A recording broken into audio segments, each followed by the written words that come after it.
Hello दोस्तों, self study में आपका स्वागत है। आज हम लोग पढ़ेंगे मोस्ट इम्पोर्टेंट कुछ टॉपिक है जिससे नाम है गति का समीकरण। किसी भी एग्जामिनेशन में साइंस का जो है गति का समीकरण पूछा जाता है। तो आइए हम लोग देखते हैं। पहले गति का समीकरण तीन है। तीन गति का समीकरण जो है कैसे बनता है उसको देखेंगे और किस तरह एग्जामिनेशन में क्वेश्चन पूछा जाता है उसको भी देखेंगे। तो सबसे पहले अगर हम लोग बात की जाए तो त्वरण की बात करें। त्वरण क्या है? त्वरण जो है वेग में परिवर्तन की दर को त्वरण कहते हैं। इसी त्वरण से हम लोग गति का तीन समीकरण जो है उसको निकालेंगे। सबसे पहले त्वरण जो है एक्सीलरेशन क्या है? वेग में परिवर्तन की दर को हम लोग त्वरण कहते हैं। तो त्वरण का फार्मूला क्या है?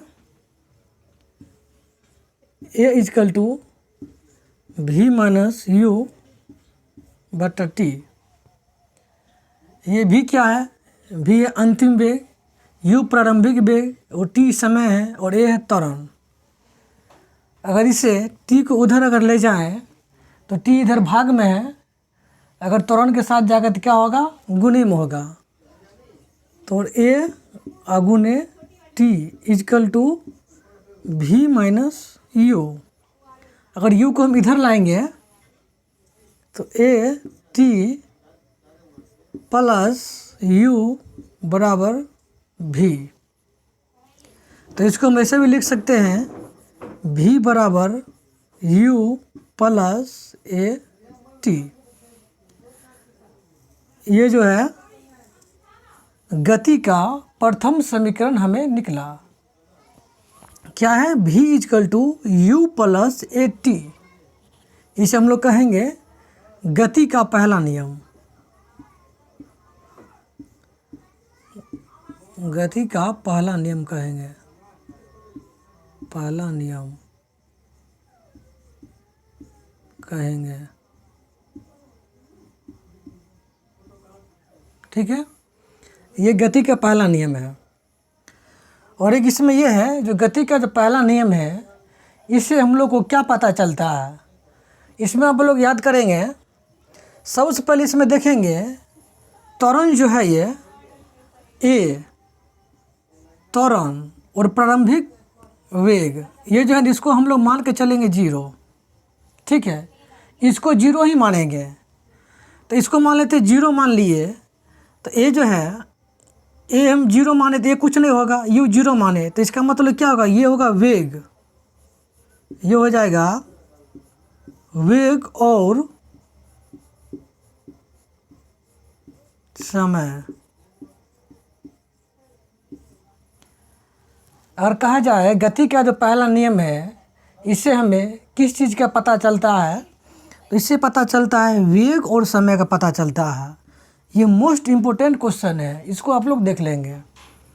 गति का समीकरण जो पहला है ये हमें किससे पता चला? त्वरण से पता चला। त्वरण क्या है?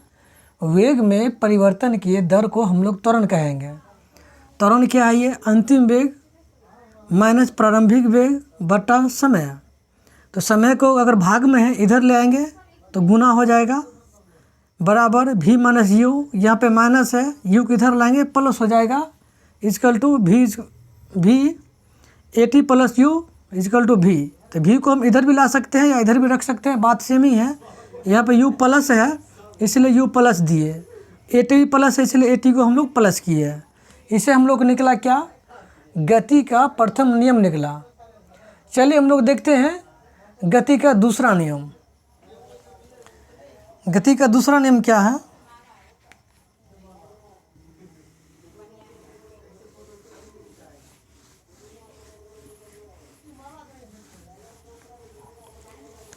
गति का दूसरा नियम से पहले हम लोग देख लेंगे औसत वेग। औसत वेग क्या होता है? औसत वेग, औसत वेग का सूत्र क्या होता है? कुल विस्थापन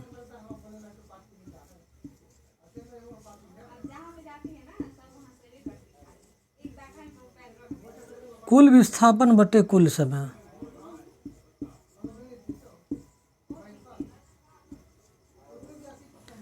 औसत वेग क्या है? कुल विस्थापन बटे कुल समय। और औसत चाल क्या है?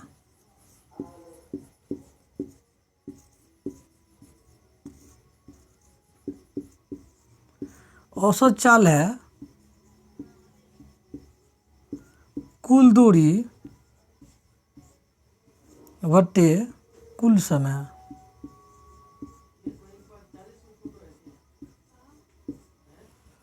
औसत चाल क्या होगा? कुल दूरी बटे कुल समय। और औसत वेग क्या होगा? यहाँ पे औसत वेग क्या होगा? कुल विस्थापन बटे कुल समय। अगर यहाँ पे देखा जाए औसत वेग, अगर औसत चाल रहे औसत वेग रहे, अगर हमें कुल दूरी निकालना है अगर औसत चाल में, तो कुल दूरी बराबर क्या होगा? कुल दूरी बराबर हो जाएगा औसत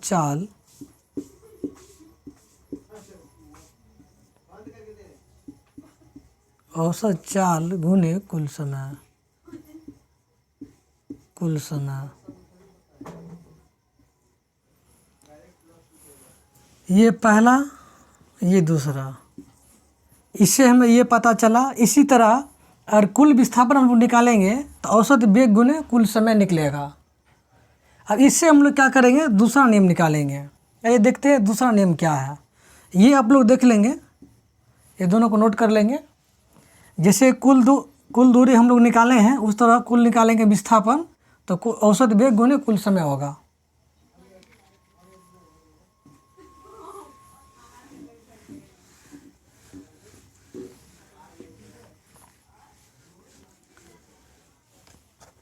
अब हम लोग को पता है कुल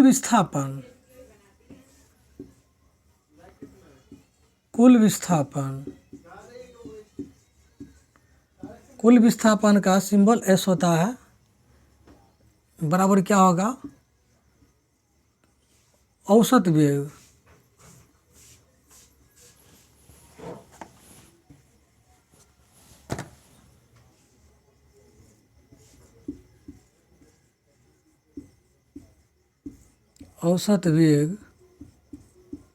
गुने कुल समय।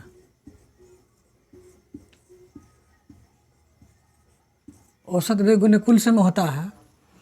अच्छा, औसत वेग हम लोग निकालते हैं, इसमें वेग क्या है? औसत वेग मतलब क्या हुआ? जैसे वेग इसमें एक है प्रारंभिक वेग है, एक अंतिम वेग है। तो औसत वेग हम लोग निकालेंगे तो औसत वेग क्या लिखेंगे?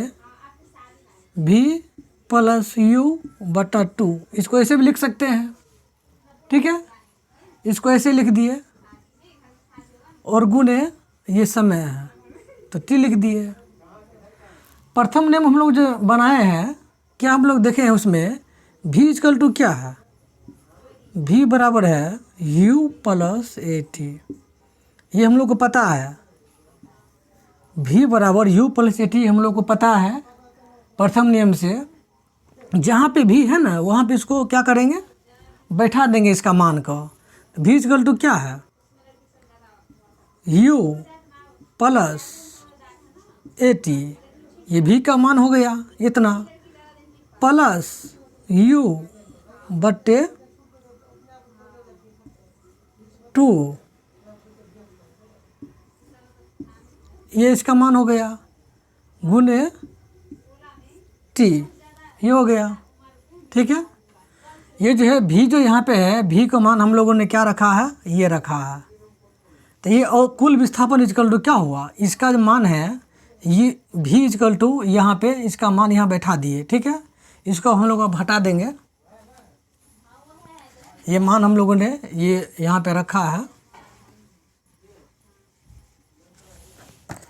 तो ये क्या हो जाएगा? s इक्वल टू विस्थापन इक्वल टू ये हो जाएगा। अच्छा, इसको अगर हम अलग अलग तोड़ेंगे, u और u क्या होगा? u 2u, तो यहाँ पे लिखेंगे 2u प्लस at बट्टा 2 गुने t बराबर क्या होगा? 2u को ये जो है तोड़ देंगे, 2u बट्टे 2 और प्लस 80 बट्टे 2 तोड़ दिए गुने ये t हो गया। ठीक है, अब हम लोग देखेंगे ये जो 2 है, 2 से 2 एक कट गया, तो क्या हम लोग पता चलेगा u प्लस ए टी बटे 2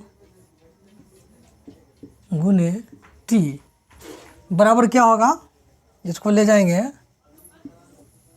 हम लोग क्या निकला, इसका क्या निकला u प्लस ए टी बटे 2 गुने टी।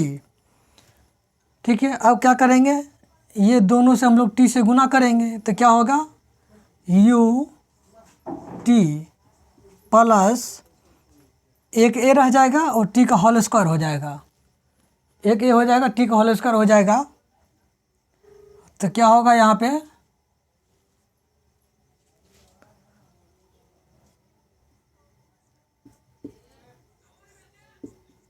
हाफ। अगर मान लेते ए टी है, ए में अगर ए टी में अगर गुना करेंगे, ए टी है गुना करेंगे 1 से, तो क्या मान तो यही रहेगा ना। किसी भी अगर संख्या में 1 से अगर हम लोग गुना करते हैं तो मान सेम वही रहता है। इसको क्या करेंगे, एक मान लेंगे तो क्या होगा you t plus half a T square, U T से गुना हुआ तो you t plus a T का गुना हुआ तो टी होल स्क्वायर हो गया बटे 2। तो इसका मान क्या होगा you t plus half a T square, क्या हुआ ये एस बराबर क्या होगा, यहाँ पे एस बराबर क्या होगा, एस बराबर u t plus half a t whole square. ये क्या हुआ, ये दूसरा नियम हुआ। ये गति का जो है, गति का दूसरा नियम हुआ।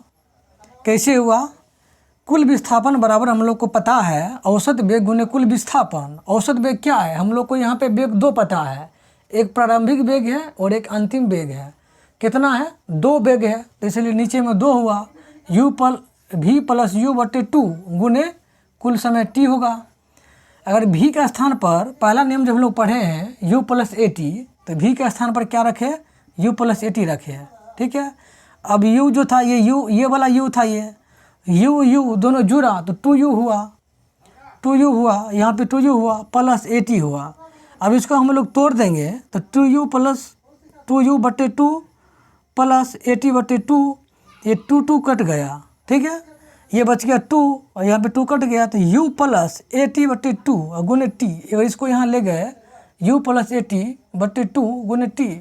अब क्या करेंगे, ये जो t है, t को गुना करेंगे u से, u T plus a T को t से गुना होगा तो ए टी का होल स्क्वायर, और ये 2 जो था ये 2 रह जाएगा नीचे सेम।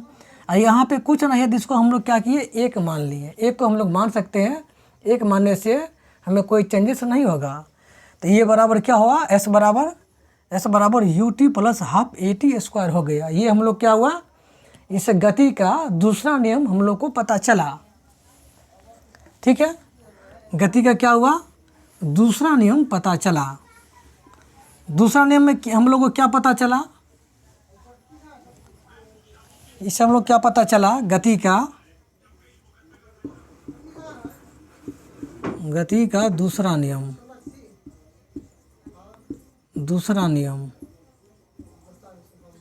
ठीक है, इससे हम लोग क्या पता चला, इसको क्या करेंगे, ये एस क्या है, ये विस्थापन है, ये एस क्या है, ये विस्थापन है ये, और यहाँ पे टी और टी क्या है, ये समय है, विस्थापन और समय। गति का जो दूसरा नियम है, इससे हम लोग को क्या पता चलता है, विस्थापन और समय का पता चलता है। तो हम लोगों ने क्या देखे, गति का दूसरा नियम देखे। अब हम लोग देखेंगे गति का तीसरा नियम। आइए हम लोग देखते हैं गति का तीसरा नियम।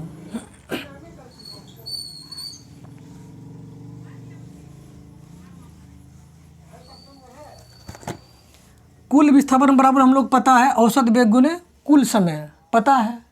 अब पहला नियम हम लोगों ने जो देखा था, पहला नियम क्या था, v बराबर u प्लस ए टी, ये पहला नियम था। अगर u को इधर हम ले आते हैं तो v माइनस यू बराबर ए टी ए और टी गुना में है, अगर टी को इधर हम ले जाएंगे तो क्या होगा, भाग में होगा। तो भी माइनस यू बट्टा ए बराबर टी। ये हमें टी का मान पता चला, ये हम लोग को क्या हुआ, टी का मान पता चला। तो औसत वेग को क्या निकालेंगे, औसत वेग क्या है, हमें दो वेग है, एक प्रारंभिक वेग और एक अंतिम वेग है, बटे 2। तो क्या करेंगे, v प्लस यू बटे 2, ये हो गया, इसका मान हो गया, औसत वेग का मान हो गया।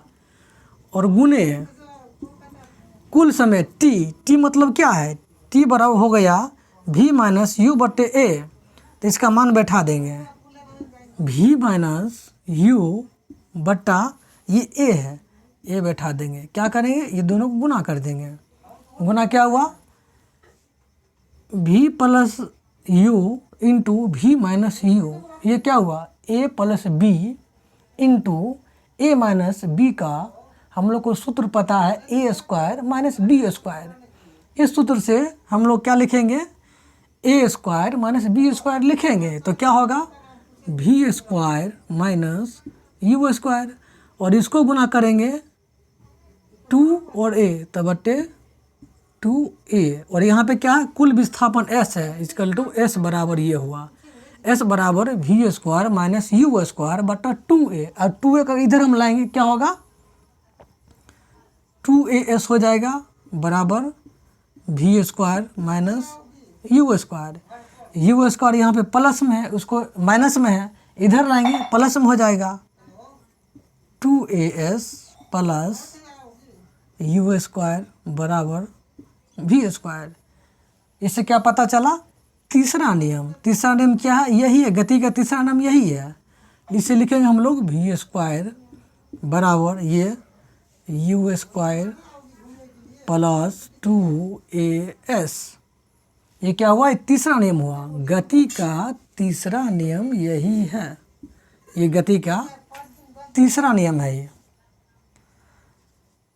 इससे हम लोग क्या पता चलता है, ये है तीसरा नियम।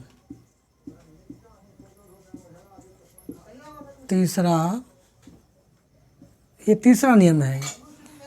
तीसरा नियम से हम लोग क्या पता चलता है, ये भी मतलब वेग, और ए को तो हम लोग 0 ही मानेंगे, यू को 0 ही मानेंगे। क्या हुआ, एस क्या है, विस्थापन है, वेग और विस्थापन।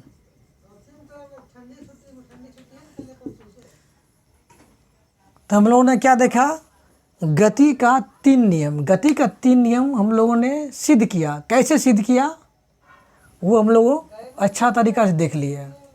गति का जो 3 नियम है, इसी से जितना भी आपका न्यूमेरिकल क्वेश्चन होता है वो पूछा जाता है 3 नियम पे। इसको देख लेंगे। और ये इम्पोर्टेंट है, जो वेग और विस्थापन, गति का पहला नियम जो है, इसमें हमको क्या पता चलता है, गति का दूसरा नियम में क्या पता चलता है, गति का तीसरा नियम में क्या पता चलता है। आप लोग ये इसको अच्छी तरीक़ा से देख लेंगे, ठीक है। आज का क्लास यहीं तक रहेगा, इसके बाद हम लोग आगे लेक्चर लेंगे न्यूटन, ठीक है। Thank you.